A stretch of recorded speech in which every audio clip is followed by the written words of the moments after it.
Olá, alunos do nono ano, tudo bem? Eu espero que sim. Este vídeo é para a gente tratar do nosso roteiro de estudo com o tema conjunções. Eu vou explicar para vocês como realizar os exercícios da página 6. Nós iremos fazer o 4, o 5, o 6, o 7, o 8 e o 9 do kit Aprender Sempre de Língua Portuguesa. O tema que nós vamos tratar hoje é conjunções. Vocês vão ver no nosso roteiro de estudo, este é o último item. O primeiro item é um podcast, onde eu faço uma recapitulação do que é frase, oração e período. Isso nos vai ajudar a entender melhor o que é conjunções. Depois vocês farão a análise do mapa mental, que também está aí no roteiro de estudo, e vai copiar esse mapa mental no caderno. E logo abaixo, responder as atividades do kit Aprender Sempre, que podem ser feitas no próprio caderno do aluno do kit Aprender Sempre. Então vamos começar a tratar o que é conjunção? Conjunção é uma classe de palavras, está na classe de palavras, assim como substantivo, adjetivo, verbo e advérbio.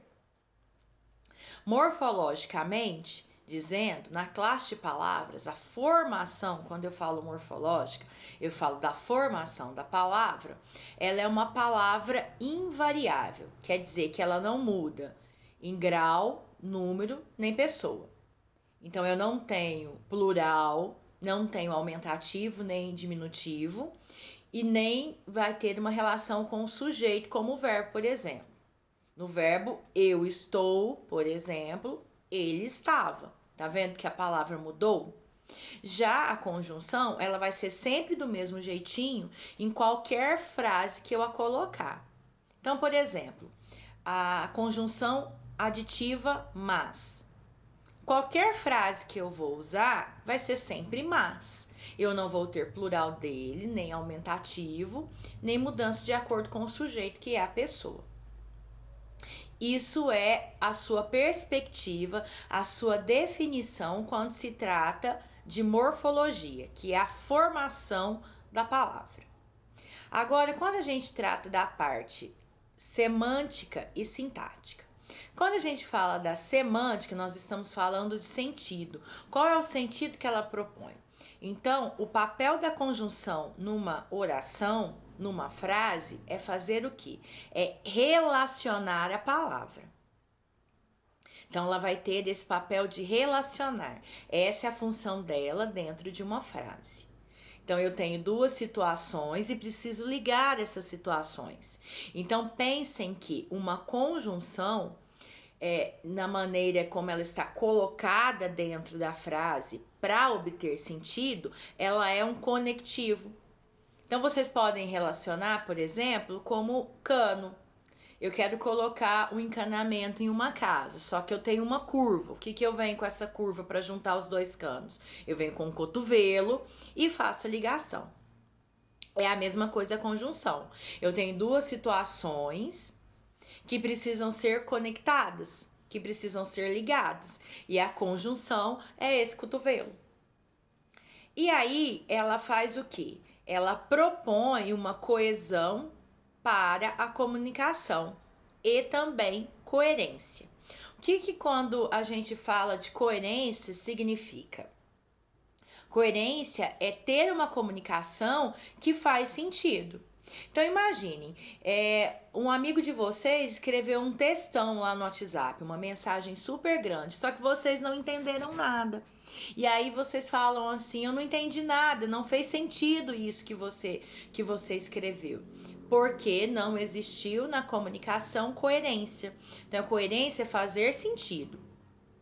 O outro, aquele que está lendo essa comunicação, seja de maneira verbal, pela linguagem ou pela imagem não verbal, ela precisa fazer sentido, ele tem que entender.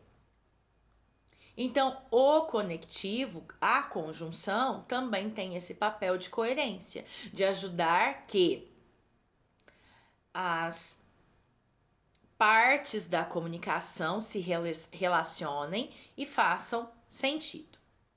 E aí vocês vão ver que existem conjunções aditivas, adversativas, alternativas, conclusivas e explicativas. Isso dentro do período simples, que é agora que a gente vai tratar. Então, lembrando, o que é período simples?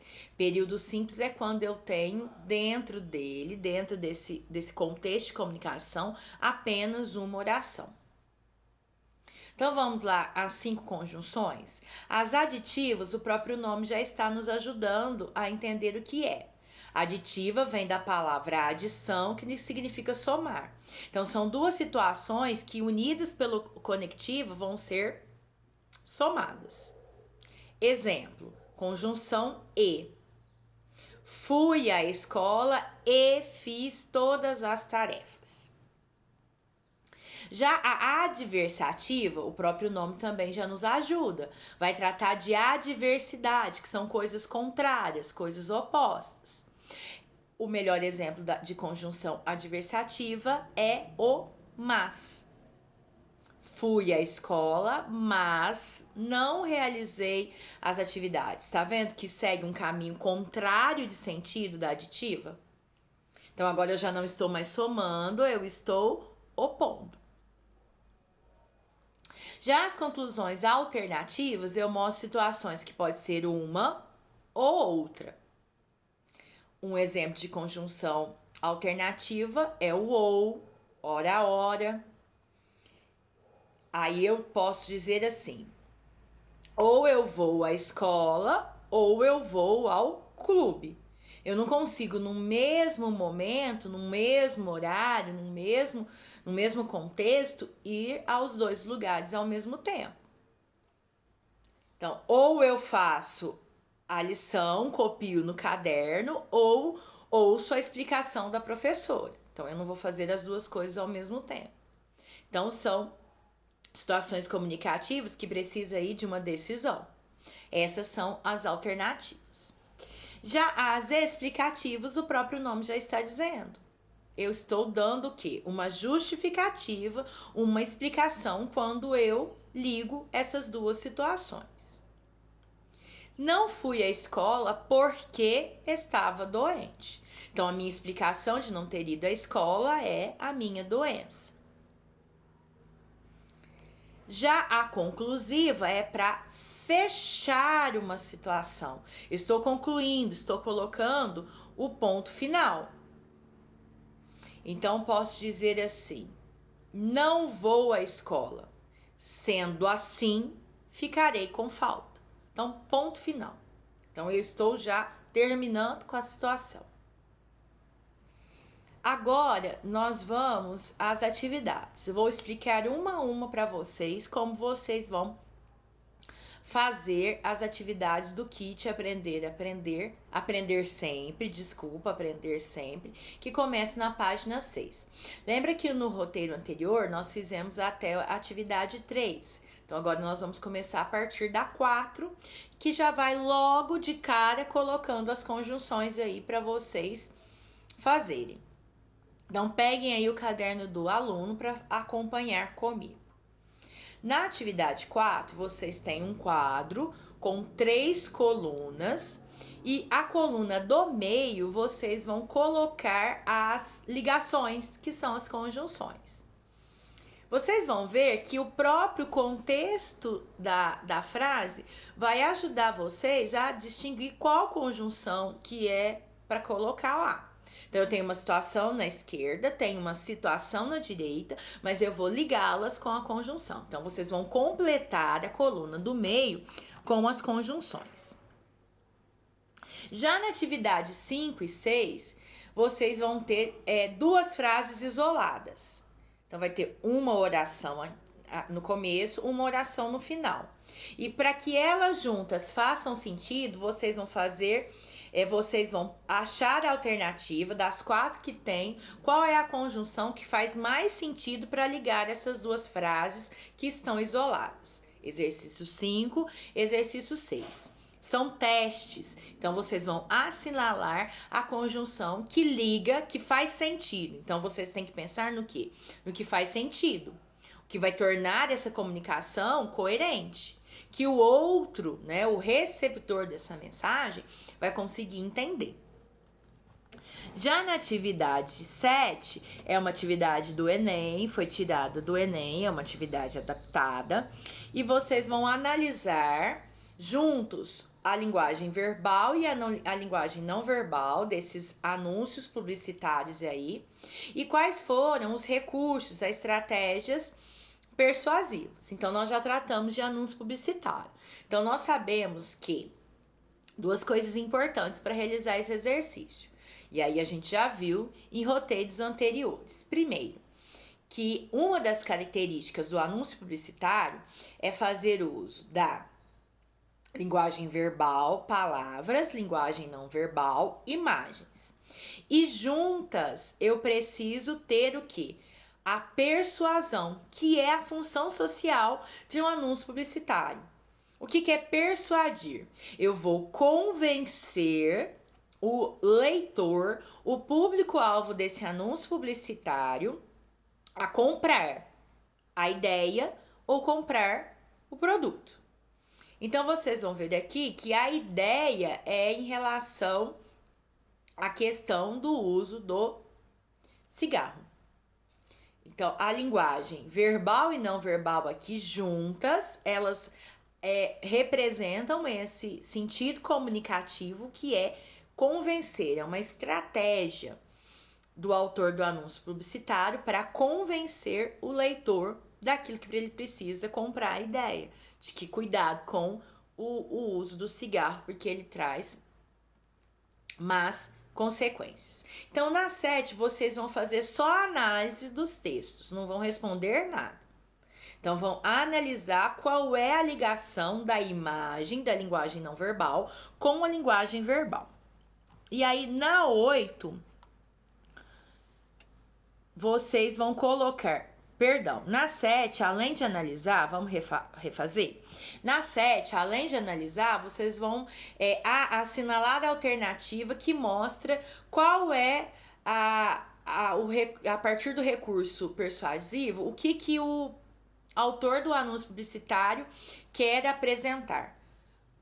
O que ele quer convencer esse leitor sobre o quê, tá? Então, além de analisar, desculpa, viu, gente? Além de analisar, vocês vão também assinalar a resposta a partir dessa pergunta.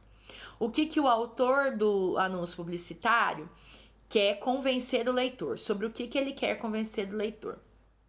É na 8 que vocês vão responder na 9. Na 8, vocês vão analisar a imagem, açúcar, e aí é um pacote de açúcar, mas com formato de barriga.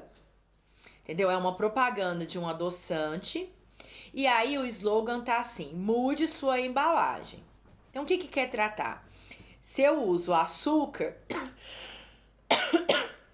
ele vai estar sendo prejudicial à minha saúde e vai criar barriga, né? Essa é a imagem que o adoçante quer fazer. Então, para eu deixar de usar açúcar, né, que o açúcar engorda, para passar a usar o adoçante. E aí, o que o slogan mostra, né? Qual é a estratégia? Se eu uso adoçante, eu vou ter outra figura, né? Vou ter outro corpo, ou seja, outra embalagem. E aí, a questão 9 vai pedir para que vocês assinalem qual é a estratégia que o autor usa para convencer o leitor a deixar de usar açúcar, esse público-alvo dele, para passar a usar adoçante. Para eu mudar o corpo de quando usa açúcar, essa embalagem que é o nosso corpo, para quando eu uso adoçante. É isso. Nosso roteiro de estudos dessa semana. Agradeço a todos vocês. Eu estou à disposição para sanar qualquer tipo de dúvida que vocês tiverem para a realização das atividades. Estou recebendo as atividades da semana passada, o roteiro da atividade 1. Poucos alunos entregaram. Não deixem acumular as atividades, porque vocês têm outras disciplinas para realizar as atividades. Lembrando que o nosso plantão é toda segunda, das 7 às 7h45, mas vocês podem me chamar a qualquer momento que sentir necessidade para sanar as dúvidas de vocês. Esse roteiro de estudos estará disponível no nosso WhatsApp da sala, também no blog da escola Maria Sintra e também no Google Classroom. E aí, terminando a atividade, vocês me enviem por gentileza. Também faremos daqui a um tempo uma avaliação, uma pequena avaliação sobre a programação que está acontecendo no Centro de Mídias. Então é importante que vocês assistam às aulas. Eu coloquei no grupo da sala a programação dessa semana. Importante que vocês assistam às aulas e acompanhem as atividades que estão linkadas, que estão relacionadas com também os nossos roteiros de estudo. Muito obrigado. Até o próximo roteiro de estudos.